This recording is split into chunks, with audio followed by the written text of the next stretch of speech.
Hello and welcome everyone to our first lecture on HADOOP. I hope you guys must have liked our ARC classes.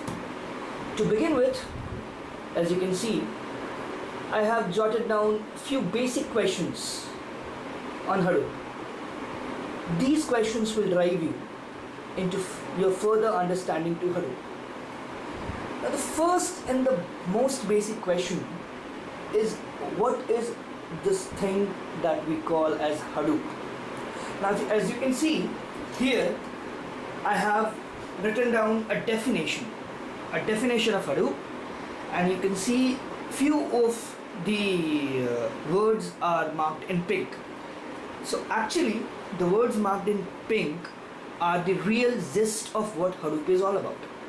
So let's start. The definition says HADOOP is an open source distributed processing framework that manages data processing and storage for big data applications running in clustered system. So as you can see here, open source, distributed processing framework, data processing and storage, big data application, and cluster systems are marked in pink. So this actually gives you an insight of what HADOOP might be.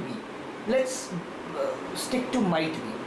First of all, for any system to excel, it should be an open source so that everybody can use it, everybody can modify it, the same way Linux is. Then the next part, it says it's a distributed processing framework. This is a very important aspect of HADOOP that makes it of use that it is right now.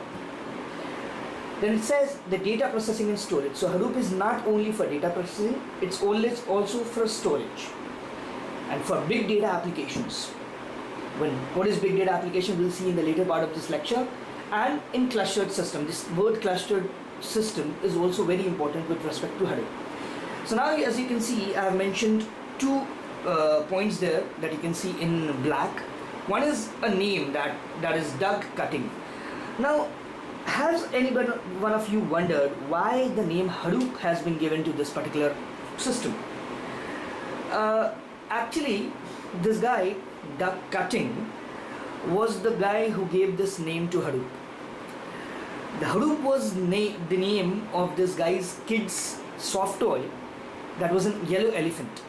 So when he was thinking into developing a new this system, he saw his kid playing with this soft toy, and he said, why not give it a name as HADOOP?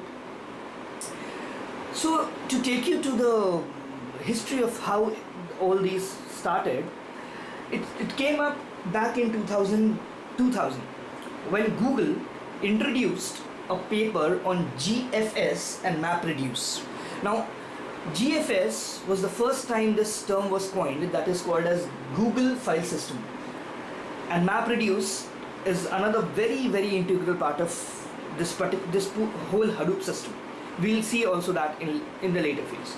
Now this GFS was introduced, then in near about 2006, Yahoo got interested in the entire project. They had map cutting, and because this paper that was introduced by Google was not actually an open source, so Yahoo got into action and he hired a team under the leadership of Doug Cutting, and they coined this word HADOOP. So now let's see what is the need of HADOOP. So you can see I've written there that HADOOP, I've written there that data is the new oil. You must have heard this. This is a very common lingo that is going on out there. Now it's said that the guy who possesses data is as valuable as you possessing oil wells. Why is it so? Just think